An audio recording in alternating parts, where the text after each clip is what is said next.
श्रीमद् भागवतम से पाठ, स्कंद 10, अध्याय 73, 73। बंदी गृह से छुड़ाए गए राजाओं को श्री कृष्ण द्वारा आशीर्वाद। श्लोक संख्या 11, 12, 13 और 14। 11, 12, 13 में कोई तात्पर्य नहीं है, तो मैं पहले ये 3 श्लोक पढ़ता हूँ और इनका अनुवाद पढ़ता हूँ, और उसके बाद में आप मेरे पीछे जो पुनरावृत्ति करनी है वो 14वें श्लोक की कीजिएगा।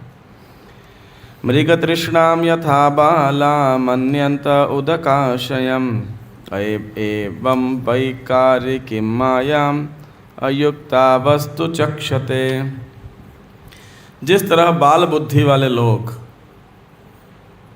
मरुस्थल में मृग तृष्णा को जलाशय मान लेते हैं, उसी तरह जो अविवेकी हैं वे माया के विकारों को वास्तविक मान लेते हैं। भयं पुरा श्रीमदनष्टदृष्टयो जिगीर्षयास्या इतरेतरस्पृदः घ्नन्तः प्रजास्वाति निर्घृणः प्रभो मृत्युं पुरस्त्वा विगणय्य दुर्मदः त एव कृष्णाद्य गभीररंहसा दुरन्ते वीर्येण विचालितः श्रियः कालेन तन्वा भवतोऽनुकम्पया विनष्टदर्पाश्चरणौ स्मरामते। इसके पूर्व धन के मद से अंधे होकर हमने इस पृथ्वी को जीतना चाहा था, और इस तरह हम अपनी ही प्रजा को क्रूरतापूर्वक यातना देते हुए विजय पाने के लिए एक दूसरे से लड़ते रहे। हे प्रभु, हमने दंभ में आकर अपने समक्ष मृत्यु रूप में उपस्थित आपका अनादर किया, किंतु हे कृष्ण, अब आपका वह शक्तिशाली स्वरूप जो काल कहलाता है और रहस्यमय ढंग से तथा दुर्दम रूप से गतिशील है, उसने हमसे हमारे सारे ऐश्वर्य छीन लिए हैं। चूँकि अब आपने दया करके हमारे गर्व को नष्ट कर दिया है, अतएव हमारी आपसे याचना है कि हम केवल आपके चरण कमलों का स्मरण करते रहें। आज का श्लोक आप हमारे पीछे दोहराने का प्रयास कीजिए। अथो न राज्यं मृगतृष्णिरूपितं देहे न शश्वत पततारुजाम्भुवाम् उपासितव्यं स्पृहयामहे विभो क्रियाफलं प्रेत्य च कर्णरोचनम्। शरीर जो रोग तथा कष्ट का कारण हो और प्रत्येक क्षण क्षीण होने वाला हो, हे विभु, नहीं हम अगले जन्म में पुण्य कर्म के स्वर्गीय फल भोगने की लालसा रखेंगे, क्योंकि ऐसे फलों का वायदा कानों के लिए रिक्त बहलाने के समान है। तात्पर्य: राज्य को अथवा राजनीतिक प्रभुता को बनाए रखने के लिए मनुष्य को कठिन श्रम करना होता है, फिर भी वह शरीर जो कि मनुष्य की राजनीतिक शक्ति को बनाए रखने के लिए कठिन परिश्रम करता है, स्वयं नश्वर है। प्रति क्षण यह शरीर मृत्यु की ओर आगे बढ़ता रहता है, और मार्ग में इसे अनेक कष्टप्रद रोग भोगने पड़ते हैं। इस तरह शुद्ध आत्मा के लिए संसारी शक्ति का यह सारा खेल समय का अपव्यय मात्र है। उसे तो अपनी सुप्त कृष्ण चेतना को जागृत करने की आवश्यकता रहती है। वैदिक शास्त्रों तथा अन्य धार्मिक ग्रंथों में उन लोगों के लिए जो इस जीवन में पुण्य कर्म करते हैं, अगले जन्म में समृद्धि तथा स्वर्गिक भोग दिलाने के अनेक वायदे मिलते हैं। ऐसे वायदे सुनने मधुर लगते हैं, किंतु वे इससे अधिक कुछ भी नहीं हैं। भौतिक भोग चाहे स्वर्ग का हो या नर्क का, शुद्ध आत्मा के लिए एक प्रकार का मोह है। भाग्यशाली राजाओं को अब, जबकि उन्हें भगवान श्री कृष्ण का सानिध्य मिला है, भौतिक सृष्टि के मायाजाल से परे उच्चतर आध्यात्मिक सत्य की अनुभूति हो गई है। हे कृष्णा, तो आप सब भक्तों का हार्दिक स्वागत है। हमें दशम स्कंद के 73वें अध्याय का पाठ कर रहे हैं, जहाँ पे भगवान ने पिछले अध्याय के अंदर भीमसेन से जरासंध का वध कराया। और जरासंध ने कितने राजाओं को बंदी बना के रखा हुआ था? 20,800। मतलब मगध नरेश सही में बहुत पावरफुल राजा था, नहीं तो इतने सारे शासकों को बंदी बना के रखना कोई आसान कार्य नहीं है। निश्चित रूप से बलशाली भी था और क्रूर भी था। और तो इसीलिए जरासंध को वध करना बहुत ज़रूरी था भगवान के मिशन के लिए। आसुरी प्रवृत्ति का वो राजा था, और भीमसेन के द्वारा वध कराने के बाद में अब इन सारे बंदी राजाओं को भगवान ने क्या किया, कैद से मुक्त करा दिया। और अब जब मुक्त किया तो इस अध्याय का प्रारंभ यहीं से होता है। सब राजा बहुत प्रसन्न हो गए, संतुष्ट हो गए। भगवान श्री कृष्ण का जब दर्शन किया उन्होंने, तो 5 श्लोकों के अंदर श्री कृष्ण के अद्भुत सौंदर्य का वर्णन जिस प्रकार राजाओं को प्रतीत हुआ, उसका वर्णन श्रील शुकदेव गोस्वामी ने किया है। और श्लोक संख्या 8 से लेकर श्लोक संख्या 16 तक ये जो राजा लोग हैं, ये भगवान की स्तुति करते हैं, प्रशंसा करते हैं, उनका ग्लोरीफाई करते हैं, उनका आभार प्रकट करते हैं। और साथ ही साथ जो आज का 14 नंबर श्लोक है, इसमें भगवान की प्रशंसा करने के बाद में वो क्या कर रहे हैं, अपना डिटर्मिनेशन रिजॉल्व कर रहे हैं कि अब देखो हम आगे क्या करेंगे और क्या नहीं करेंगे। तो मैं जस्ट फॉर क्विक रिवीजन पिछले श्लोकों में जो पूरी प्रार्थना है ये राजाओं की, वहाँ से शुरू करो। नमस्ते देव देवेश प्रपन्नार्थि हराभ्यय प्रपन्नान न पाहि नः कृष्ण निर्विनान घोर संसृते।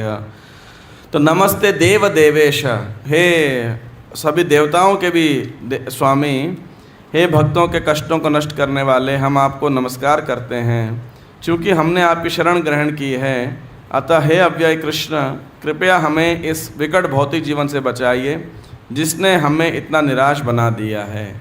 इसी प्रकार का शब्द घोर संसृतेः, उत्तरा माता भी जब आती हैं श्री कृष्ण के पास, तो भी वो इसी प्रकार से कुछ प्रार्थना करती हैं।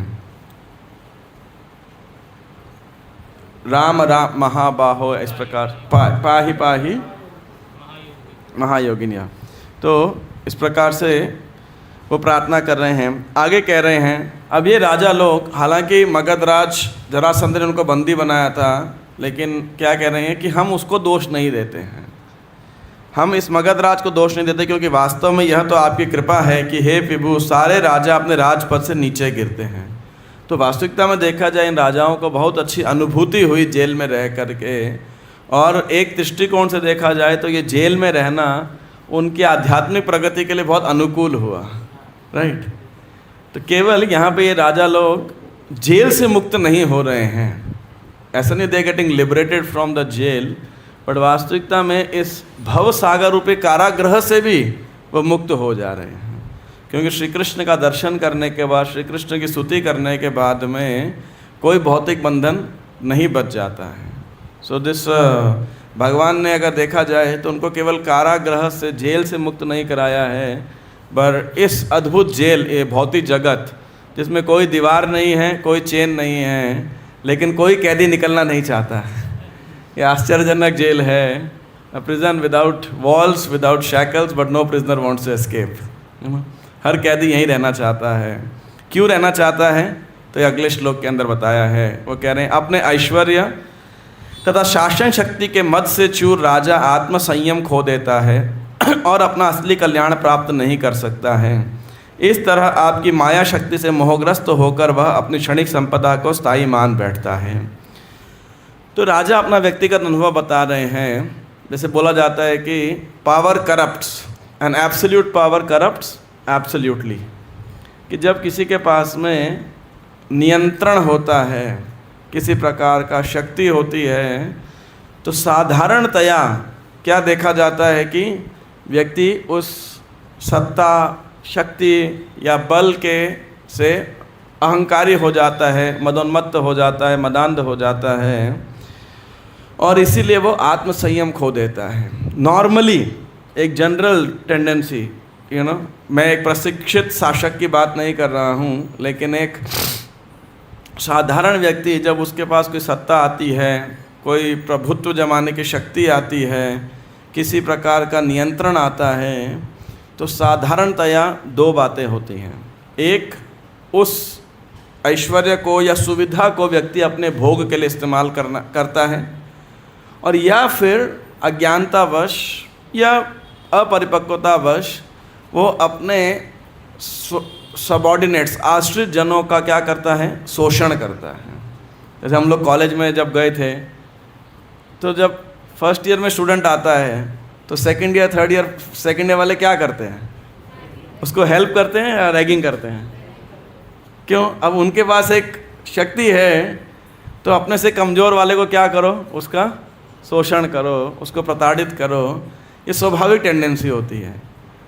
और जिस बच्चे की फर्स्ट ईयर में रैगिंग हुई थी, फिर जब उसकी रैगिंग होती है, पहले वो सोच के आया था ना रैगिंग दूंगा ना लूँगा, लेकिन जब सेकंड ईयर में आता है वो क्या सोचता है कि मेरी भी रैगिंग हुई थी, मैं भी रैगिंग लूँगा, है ना?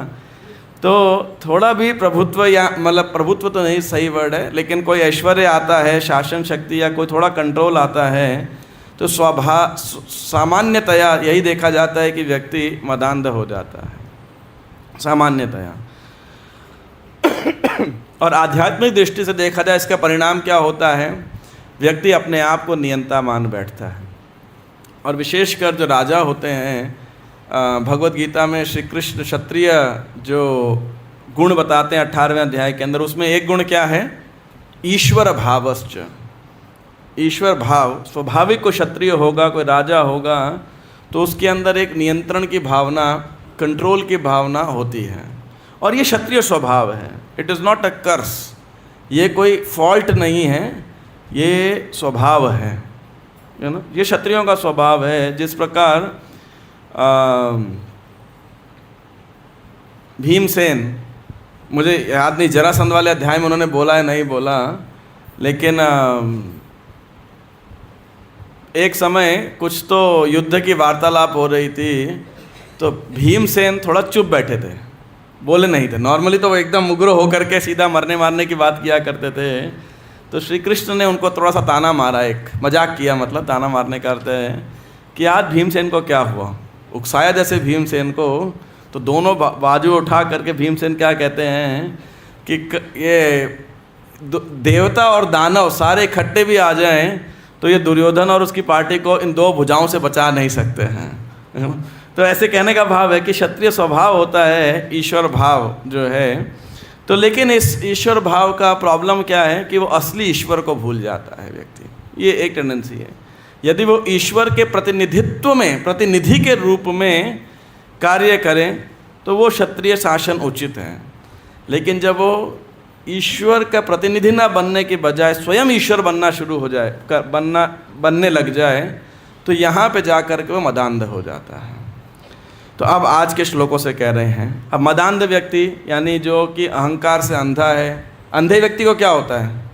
दिखाई नहीं पड़ता है, राइट। जब नज़र कमज़ोर हो जाती है तो दिखना थोड़ा चैलेंज हो जाता है, मुश्किल हो जाता है। जितने वक्त चश्मा लगाए हैं उनको अनुभव होगा, बिना चश्मे के कभी आपका चश्मा खो जाए, टूट जाए तो बहुत समस्या हो जाती है, राइट। नहीं।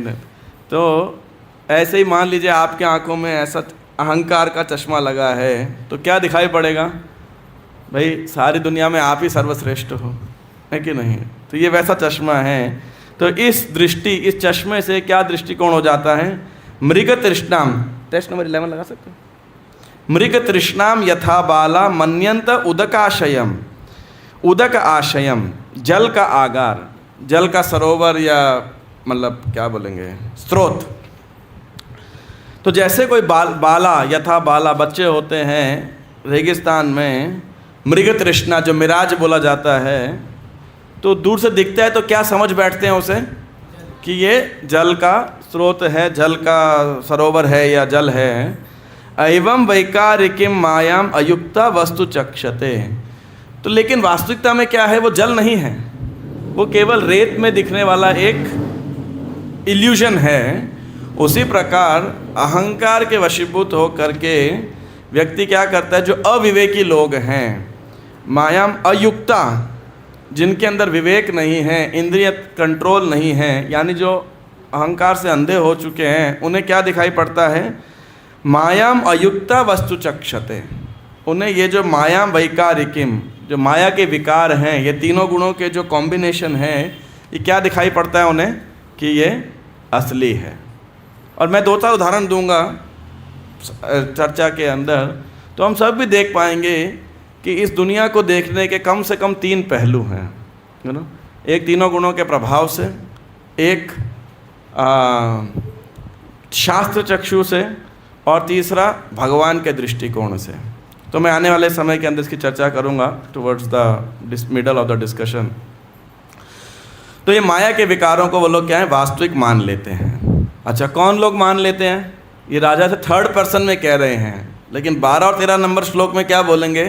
एक्चुअली हम अपनी गाथा बता रहे हैं कि हम सब इस राज्य के शासन के अंदर और सत्ता से चूर हो करके हम सब क्या हो गए थे? अविवेकी हो गए थे, मदांध हो गए थे। तो अब आपने क्या किया है?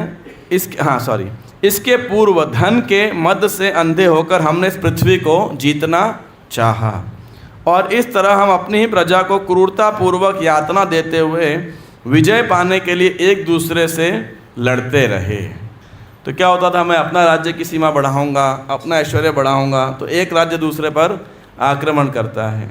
या और कुछ नहीं तो कभी कभी क्षत्रिय लोग ऐसे होते हैं, मतलब अजीब ही लोग हुआ करते थे अगर आज के दृष्टिकोण से देखा जाए, तो उनको केवल अपना शौर्य प्रदर्शन करना होता था। कभी कभी कोई मतलब नहीं है, सामने वाले से कोई दुश्मनी नहीं है, लेकिन युद्ध किस लिए करना है?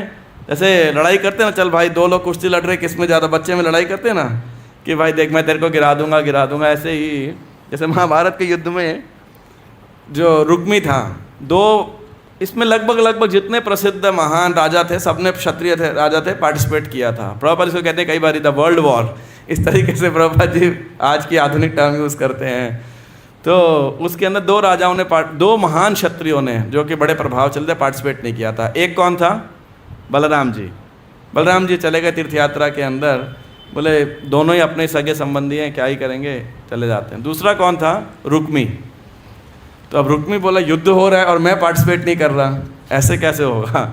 जय श्री श्री राधा राधिकारण भगवान की जय, श्री श्री कृष्ण बलराम की जय, जगन्नाथ बले सुभद्रा माई की जय, श्री गौर निताय श्री प्रभुपाद की जय। तो ये रुक्मी क्या करता है? ये जाता है जहाँ पांडवों का टेंट लगा था और वहाँ जाता है और कहता है कि मैं आपकी तरफ से लड़ूंगा, और ये कौरव सेना क्या है, भीष्म द्रोण कर्ण इत्यादि, इनको तो मैं पता नहीं आधे दिन या एक दिन में हरा दूंगा, अकेले हरा दूंगा, आप बैठिए बस, मैं युद्ध करता हूँ। अब हालांकि उसे गुस्सा बहुत था क्योंकि कृष्ण के साथ तो दुश्मनी थी उसकी, फिर भी उस खेमे में गया तो डींगे हाँक रहा था बड़ी बड़ी, भगवान कुछ बोले नहीं। फिर युधिष्ठिर या अर्जुन को ही बोले कि नहीं ये हमारा युद्ध है, हम लड़ लेंगे, चिंता मत करो। रुक्मी को बहुत गुस्सा आया, चाहता तो नहीं था लड़ना श्री कृष्ण जहाँ पे थे, तो फिर कहाँ गया? कौरवों के खेमे में गया कि भाई मुझे रख लो, बचपन में खेलते हैं ना भाई, अपनी टीम में रख लो, अपनी टीम में रख लो। तो ये रुक्मी, इसको क्या खुजली मची थी कि अपना वीरता, अपना शौर्य प्रदर्शित करना है, तो युद्ध हो रहा है, मैं पार्टिसिपेट नहीं करूँगा।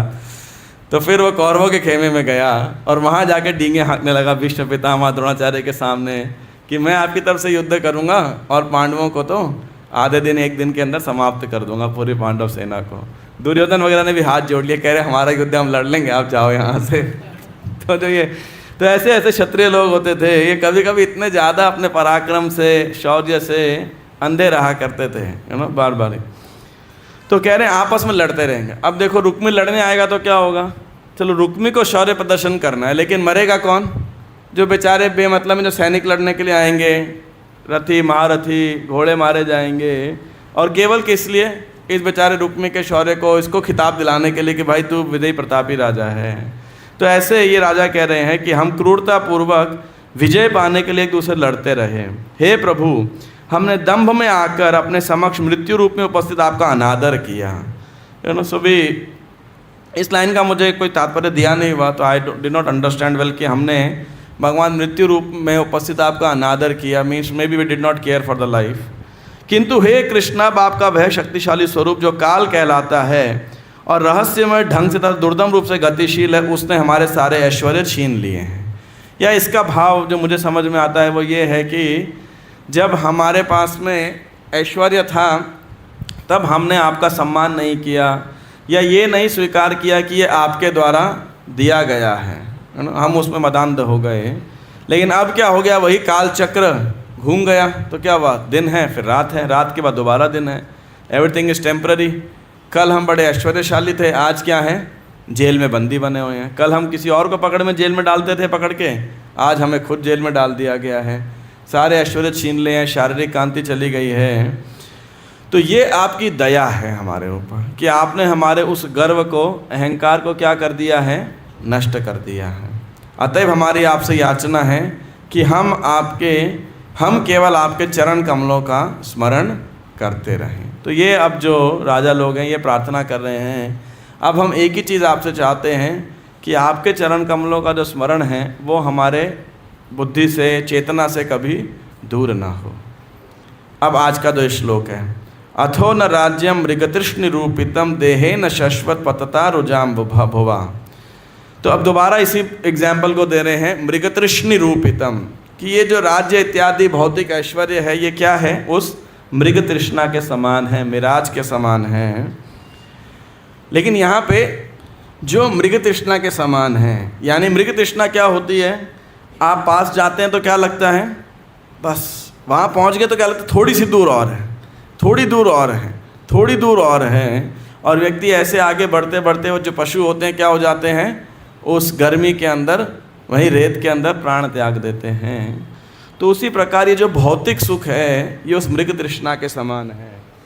श्री प्रहलाद महाराज एक बड़ा सुंदर श्लोक नरसिंह भगवान को प्रार्थना में कहते हैं, कुत्राशिष श्रुति सुखा मृग तृष्ण रूपः क्वेदम कले बरम अशेष रुजाम विरोह निर्विद्यते न तु जनो यदपीति विद्वान कामानलम मधुलवै शमयन दुरापहि। तो कह रहे हैं ये जो भौतिक सुख है ना वो मरुस्थल में इस मृग मरीचिका, मृग तृष्णा के समान है। भौतिक जगत में सुख कहाँ है, जैसे मरुस्थल में जल नहीं है वैसे ही भौतिक जगत में सुख कहाँ है। श्रुति सुखा, बोला जरूर जाता है कि सुख प्राप्त होगा, सुख प्राप्त होगा। जैसे गधा था, आगे नहीं बढ़ रहा था धोबी का, तो उस गधे के आगे क्या किया धोबी ने, एक डंडा लगा के आगे गाजर टांग दिया। क्योंकि गधा है तो उसको क्या लगा कि एक कदम आगे जाएगा तो ये गाजर उसको प्राप्त हो जाएगी। लेकिन एक कदम आगे जाता था क्या होता था, वो गाजर भी एक कदम आगे चले जाते थे। बुरा ना माने, यही हमारा हाल है कि दुनिया के अंदर हमें लगता है कि ये प्रयास करेंगे इसके बाद हमें सुख प्राप्त होगा, फिर होता क्या है, सुख भी एक कदम आगे चले जाता है। फिर ये इच्छा होती है थोड़ा सा प्रयास और करेंगे फिर हमें सुख प्राप्त हो जाएगा, फिर सुख भी आगे चले जाता है एक कदम। और सारा समय किस में व्यय हो जाता है, सुख की ढूंढने के अंदर, सुख को पाने के प्रयास के अंदर। और कभी कभी मिल भी जाता है तो क्या होता है, क्षण भर में समाप्त हो जाता है वो। तो इसी प्रकार श्रुति सुखा मृगतृष्ण, तो ये कह रहे हैं कर्ण रोचनम, ये जो भौतिक सुख है ना, सुनने में बड़ा अच्छा लगता है। चाहे वो यौन जीवन हो, चाहे वो बड़ा ऐश्वर्य हो, बड़ा गाड़ी हो, प्रतिष्ठा हो समाज के अंदर, नियंत्रण हो, बाहुबल हो, सौंदर्य हो, ये सुनने में बहुत अच्छा लगता है। कर्ण रोचनम, काश मेरे पास भी ऐसा होता, देखो उसके पास ये है ना, एट्सेट्रा एट्सेट्रा। लेकिन वास्तव में मृगतृष्ण रूपितम, ये एक मिराज के समान है। और इस मिराज की एक खास बात क्या है, जो तथाकथित भौतिक सुख है भी, इसको भोगने के लिए क्या माध्यम है, ये शरीर। इस शरीर के maध्यम से आप भोगोगे इसे, है कि नहीं। अब अच्छा कोई खाने को पदार्थ है, मिठाई है या वटेवर जो भी खाद्य पदार्थ है, तो उसे खाने के लिए क्या आपको करना, क्या किस चीज़ की आवश्यकता है, जीभ की आवश्यकता है, शरीर इंद्रियों की आवश्यकता है, स्वस्थ इंद्रियों की आवश्यकता है। ऐसे ही अच्छा कान से सुनने के लिए, आँख से देखने के लिए, नाक से सूंघने के लिए शरीर की आवश्यकता है, इंद्रियों की आवश्यकता है। और इंद्रियों का बलवान होना भी आवश्यक है, तभी भोग सकते हैं। लेकिन ये बेचारा शरीर, देहे न शाश्वत पतता रुजाम भुवा, ये क्या है, पतताम यानी पतता यानी ये क्या है, प्रत्येक क्षण क्षीण होने वाला है। राइट, आप देखिए, हमें से सब लोग देख रहे होंगे, पहले बाल काले थे, धीरे धीरे ग्रे होने लगे, अब सफ़ेद होने लगे, और उसके बाद बच ही नहीं रहे। राइट, यानी बुढ़ापा आ रहा है कि नहीं। तो ये शरीर निरंतर इसका पतन होते जा रहा है, कह रहे हैं। दूसरा, कोई बोलेगा अभी तो बुढ़ापा देरी से आएगा, थोड़ा अभी तो यंग बॉडी है, तो भी क्या है, रुजाम भुवा, इसमें प्रत्येक क्षण क्या आते जाते हैं, रोग ही रोग आते रहते हैं। रुजाम, है ना। तो चक्रवर्ती ठाकुर अपनी टीका के अंदर इसे लिखते हैं, इस रुजाम शब्द का एक पर्यायवाची लिखते हैं, कह रहे ये शरीर क्या है, रोग मंदिर है। कि जिस मंदिर में आप जाते हो वहाँ भगवान का मंदिर होता है, लेकिन हम सब में एक मंदिर है, वो क्या है, जिसमें केवल बीमारी रहती है। एक बीमारी जाती है, दूसरी आती है, फिर वो जाती है, दूसरी आती है, राइट। तो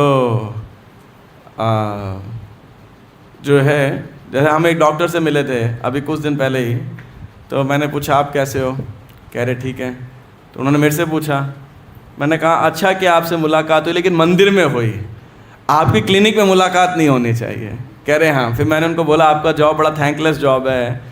कह रहे हाँ, अगर साधारण व्यक्ति तो सुबह से शाम तक इतनी परेशानियाँ देख के रात में सो ही ना पाए। सो दे आर ट्रेंड, बोले सुबह से शाम जो कोई आता है सब दुखी लेके आता है।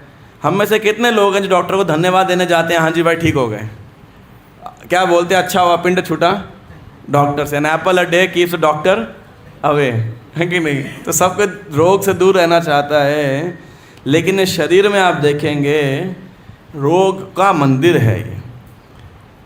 जितना हम एक एक अंग से एंजॉय नहीं कर सकते, उतनी ज़्यादा, उससे कहीं ज़्यादा बीमारियां एक एक अंग को हो सकती हैं। आप देखिए, चाहे वो आँख हो, कान हो, नाक हो। आप देखिए मेडिकल साइंस में कितने डिपार्टमेंट्स हैं, ENT, orthopaedic, dermatology, general physician, गायने और क्या क्या पता नहीं, कार्डियोलॉजी और हैग्री भक्त है और क्या क्या होता है जो भी है ना, नहीं ऑल ऑफ देम, न्यूरो, ऑप्थेमोलॉजी, पता नहीं क्या, डेंटिस्ट, ये वो। एक एक अंग के लिए स्पेशलाइजेशन है। आप सोचिए किस लिए, कि भाई इस अंग को कैसे बीमारी से बचाया जा सके, इस अंग को कैसे ठीक रखा जा सके। इसीलिए राजा कह रहे हैं कि ये शरीर रोग मंदिर है। तो एक तो हम इतने बाल बुद्धि हैं, बाल बुद्धि कह लो, कोई बैल बुद्धि कहता, जो भी कह ले, बात एक ही है। तो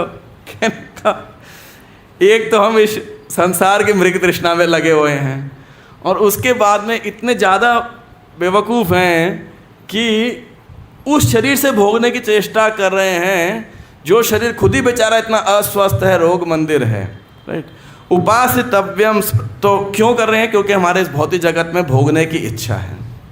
चलो ठीक है, तो भौतिक जगत में यहाँ तो आपका शरीर रोग का मंदिर है, इस संसार में बहुत कष्ट हैं, तो कोई ऐसा स्थान प्राप्त करें जहाँ शरीर में बीमारी ना हो, शरीर स्वस्थ रहे और लगभग अक्षीण होने वाली भोगने की कैपेसिटी हो आपके पास में।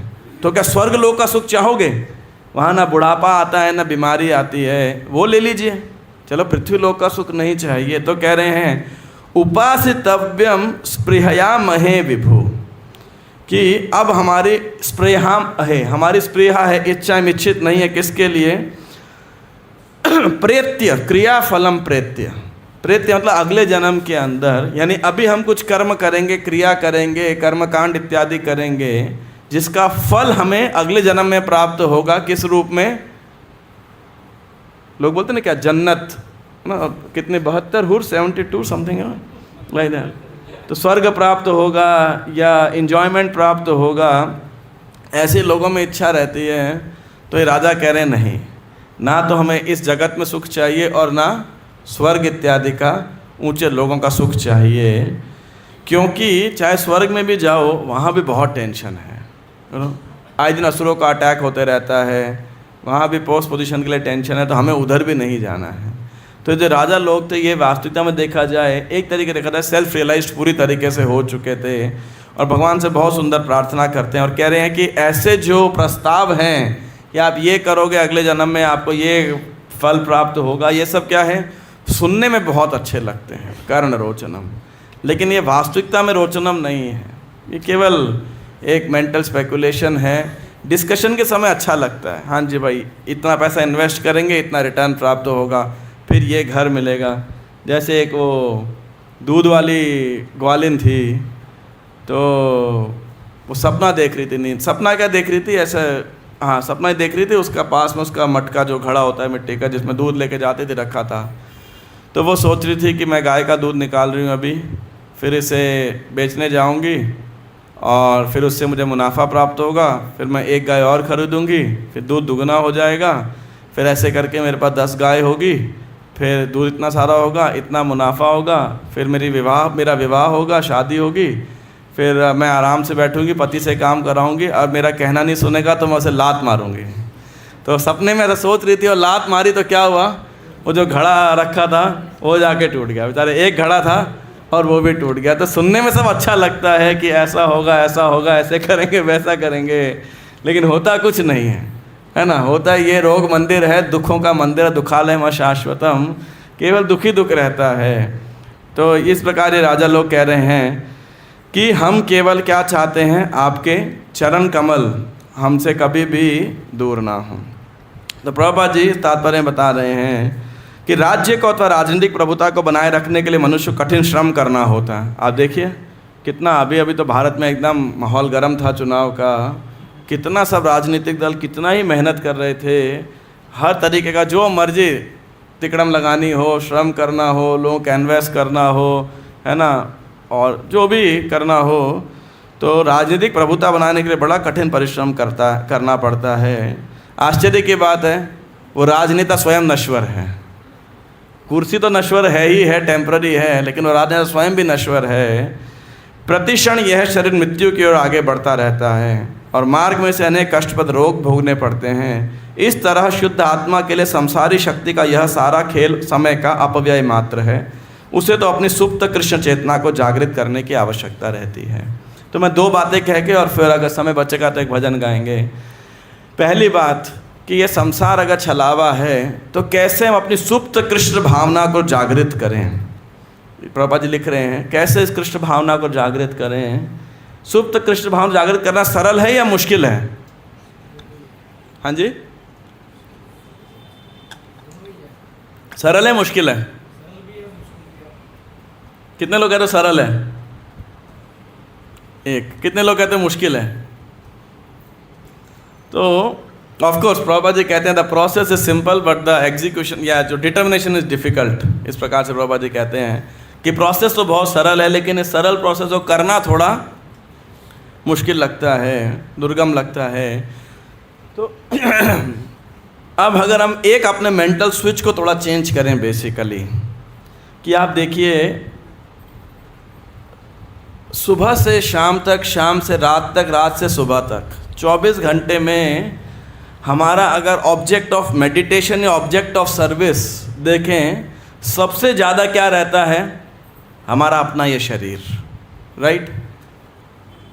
जैसे हमारे पुजारी लोग श्री विग्रह की सेवा करते हैं तो क्या मेडिटेशन रहता है? सुबह 3:45 बजे भगवान को जगाना है, मंगल भोग लगाना है, फिर आरती करनी है, फिर भगवान का श्रृंगार करना है, अभिषेक करना है, श्रृंगार करना है, फिर आरती करनी है, भोग लगाना है, फिर आरती करनी है, फिर भोग लगाना है, फिर भगवान का लंच कराना है, भोग लगाना है, फिर दिन में विश्राम देना है। तो ये डीटी वर्शिप है। उसी प्रकार हम सब एक डीटी की सेवा में लगे हुए हैं 24 घंटे। वो डीटी क्या है? ये शरीर, राइट। कि इस शरीर को विश्राम देना है, फिर शरीर को जगाना है, फिर शरीर को भोग लगाना है, शरीर का अभिषेक श्रृंगार करना है, स्नान करना है, और उसके बाद में शरीर को संकीर्तन पे लेके जाना है, मतलब धन कमाने के लिए आपको नौकरी करने जाना है। तो आप देखिए कंटिन्यूअसली जो है हमारा ऑब्जेक्ट ऑफ सर्विस या मेडिटेशन क्या है? ये शरीर है। और उस शरीर की सेवा कर रहे हैं जो कि क्या है? क्षणिक है। 60, 70, 80 साल ये शरीर इतने कष्ट हमको प्रदान करता है। हमें सिर्फ इतना करना है, जितना हम शरीर पे मेडिटेट करते हैं, सेवा करते हैं, उतना हमें बस श्री कृष्ण का ध्यान करना है, उतना श्री कृष्ण पे मेडिटेशन करना है। बस सिर्फ ऑब्जेक्ट ही चेंज करना है, बाकी सब वही करना है, राइट। मैं ये नहीं कह रहा हूँ कि शरीर को मेंटेन नहीं करना है, लेकिन जितना अधिक एब्जॉर्प्शन इस शरीर के अंदर रहता है, हमको उससे ऊपर उठना है, उससे ऊपर उठने का प्रयास करना है। येन केन प्रकार है न मनः कृष्ण निवेशयेत, कि हम कृष्ण में अपना स्मरण कर सकें, चाहे वो भगवान के नाम रूप गुण लीला में हो, भगवान के शास्त्रों में ज्ञान में हो, चाहे भगवान के कीर्तन में हो, भगवान की सेवा में हो, भगवान के प्रचार में हो, लेकिन उस एब्जॉर्प्शन को हमने चेंज करना है। नहीं तो वह एब्जॉर्प्शन क्या रहेगा? आत्मजाया सुतागार पशु द्रविड़ बंधुषु राज्य च विकले काले व्यय ममताम जहो।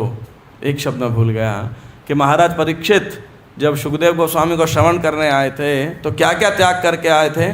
आत्मजाया सुतागार पशु द्रविड़ बंधुषु। ये पशु, सोना और राज्य, परिवार, पत्नी, बच्चे, सब कुछ त्याग करके इन सब के प्रति क्या छोड़ करके आए? वो ममता को छोड़ करके आ गए।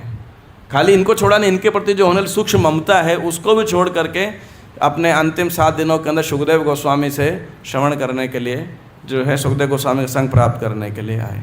तो ये एक एक्सरसाइज है कि अपनी सुप्त कृष्ण चेतना कैसे जागृत कर सकते हैं। सिंपल, जैसे केमिस्ट्री में हम कहते लिटमस टेस्ट किया करते थे। Litmus test, am I thinking about Krishna, am I absorbed in Krishna, I am absorbed in my bodily consciousness, that's it. और बस उस बॉडीली कॉन्शियसनेस को, उस बॉडी की जगह कृष्ण को स्थापित करना है, यही हमारा अभ्यास है। इस अभ्यास को हमें निरंतर करना है, जिसके माध्यम अलग अलग हैं, चाहे वो पंचांग भक्ति है, नवधा भक्ति है, वो सब माध्यम है किसके द्वारा हम अपनी इंद्रियों को भगवान की सेवा में लगा सकते हैं।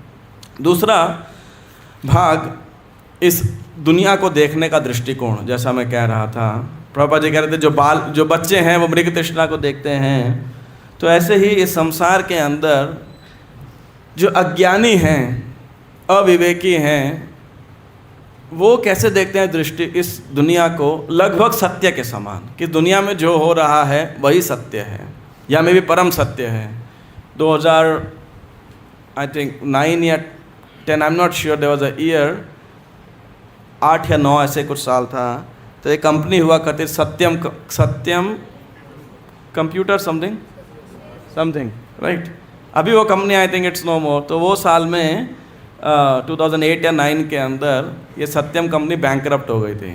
तो हमारे भक्तों ने स्लोगन बनाया, don't believe in Satyam, believe in परम सत्यम। सत्यम परम धीमहि।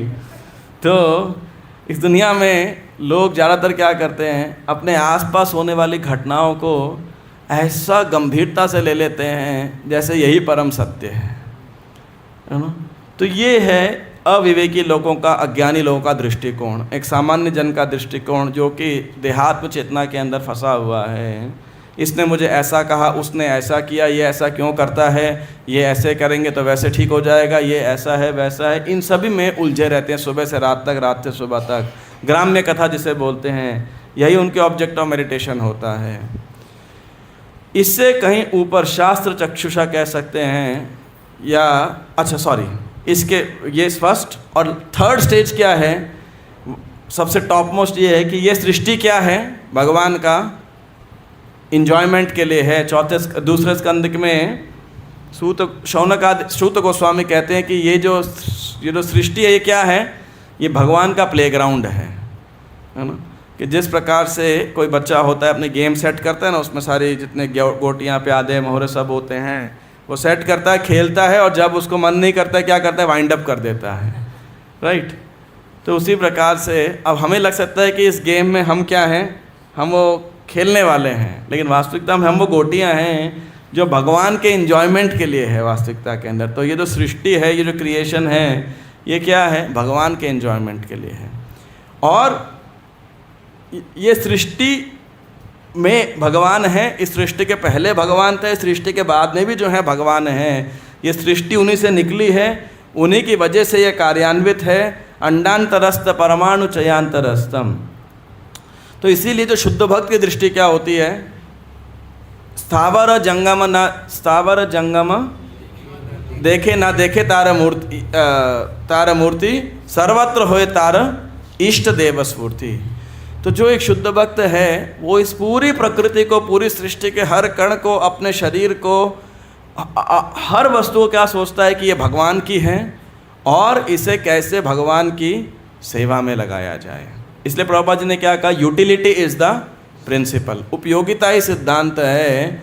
तो प्रभुपाद जी किसी ने बोला कि आप इतना मॉडर्न टेक्नोलॉजी को क्रिटिसाइज़ करते हो, if it is so useless, you know, why are you using it. आप माइक का यूज़ कर रहे हो, आप वायुयान को इस्तेमाल कर करके यहाँ पे आए, गाड़ी में आप आए। If it is useless, proper set, we are using it to make it useful, है ना। क्यों? क्योंकि शुद्ध भक्त का दृष्टिकोण है कि प्रत्येक वस्तु इस संसार में क्या है, वो भगवान की वस्तु है, भगवान को बिलोंग करती है और केवल भगवान के एंजॉयमेंट के लिए है, केवल। तो हमें हमारे एंजॉयमेंट की दृष्टिकोण से इस दृष्टिकोण तक ऊपर जाना है, भगवान के दृष्टिकोण तक। अब बीच का जो दृष्टिकोण है जिसे शास्त्र चक्षुषा बोला जाता है, वो क्या है, वो ये है कि ये प्रकृति तीनों गुणों का मिश्रण है। तो यानी मेरे सामने इतने लोगों से मैं डील कर रहा हूँ, वास्तविकता में वो तो जीवात्मा हैं जो रजोगुण, सतोगुण और तमोगुण के अलग अलग मिश्रण के साथ में आप क्या बोलते हैं, कवर्ड ओवर है, आवृत है। और इसीलिए कोई सतोगुण में है, कोई रजोगुण में है, कोई तमोगुण में है, कोई रजो प्लस तमो में है, कोई सतो रजो तमो का मिक्सचर है। तो सिंपली ये एक वैरायटी है basically, such a variety, practically unlimited combinations, जिसको बॉइल डाउन होने में सिर्फ 3 चीज़ें, सतो रजो और तमोगुण का मिश्रण बेसिकली। इसीलिए कोई व्यक्ति क्रोधी है, कोई कामी है, कोई आलसी है, कोई कुछ है, कोई कुछ है। All we have to deal. जो एक सतोगुणी व्यक्ति का वो क्या है, कोई व्यक्ति को बुरा नहीं मानता है, जैसा कि we sometimes quote, hate the sin not the sinner. वो उन गुणों को देखता है कि भाई ये जो जीवात्मा है ये क्या है, अनफॉर्चुनेटली इन प्रकृति के तीनों गुणों से बंधा हुआ है और बंधे होने के कारण इस प्रकार से ये कार्य कर रहा है। इसीलिए हम में से जो भक्त प्रचारक हैं, उन प्रचारकों को इस दृष्टिकोण को हमारे व्यावहारिकता में लाना चाहिए। खासकर जिन लोगों को हम प्रचार कर रहे हैं, कल्टीवेट कर रहे हैं, उनके उद्धार का प्रयास कर रहे हैं, तो हमें उनको देखना चाहिए कि किस प्रकार से वो सतो रजो तमो गुण के इस कवरिंग से बंधे हुए हैं, एंड कौन सी ऐसी कवरिंग है जो उनको बांध के रखी हुई है, and how can we help them to overcome that covering basically, कि उस पर्टिकुलर कवरिंग को क्योंकि इसके टाइप्स बहुत सारे हैं, अलग अलग प्रकार से मैनिफेस्ट होती है, तो कैसे इनको प्रयास किया जाए। आश्चर्य की बात आप जानते हैं क्या है, सारी कवरिंग्स की एक ही मेडिसिन है। कौन सी मेडिसिन है वो? हरेर नाम हरे नामैव केवलम कलौ नास्त्येव नास्त्येव नास्त्येव गतिरन्यथा। केवल भगवान का नाम। लेकिन अनफॉर्चुनेटली ये कवरिंग इतनी स्ट्रांग होती है और इतनी सूक्ष्म भी होती है कि ये कवरिंग उस हरिनाम को, स्पर्श को आत्मा के साथ होने ही नहीं देती है एक प्रकार से। चाहे आत्मा आध्यात्मिक है, हरिनाम आध्यात्मिक है, लेकिन ये दोनों का कॉम्बिनेशन नहीं हो पाता है क्योंकि ये भौतिक मिश्रण बीच में आ जाते हैं। इसलिए जो आध्यात्मिक गुरु हैं या जो भी प्रचारक हैं, वैष्णव हैं, प्रचार की सेवा कर रहे हैं, वो उनका एक कार्य रहता है किस प्रकार से इस हरिनाम रूपी औषधि को प्रदान करके और साथ में मदद की जा सके इस कवरिंग को दूर हटाने के लिए। बाकी काम तो हरिनाम, जब भगवान श्री कृष्ण का आत्मा से स्पर्श होगा, जिस प्रकार ये राजा श्री कृष्ण का दर्शन कर रहे हैं और स्वतः एक तरह देखा जाए उनके अंदर कृष्ण के प्रति लौल्य जाग चुका है, उसी प्रकार से हमको यही हमारी सेवा है एज प्रचारक कि किस प्रकार से हम इस जीवात्मा का भगवान के साथ, भगवान के नाम के माध्यम से उस कनेक्शन को रिस्थापित कर सकें। यही प्रभुपाद जी कह रहे हैं, इस सुप्त कृष्ण भावनामृत को पुनः जागृत कर सकें, है ना। So we have to help devotees, और यहीं पर हमारी जो है दया का भाव प्रदर्शित होता है। यही दया है कि व्यक्ति जो बंधा हुआ है कि उस औषधि को नहीं ले पा रहा है। जैसे कभी कभी अस्पताल में क्या होता है कि बच्चा जब इंजेक्शन नहीं लगा, रो रहा होता है और छटपटा रहा होता है, डॉक्टर को इंजेक्शन लगाना होता है, तो क्या करते हैं?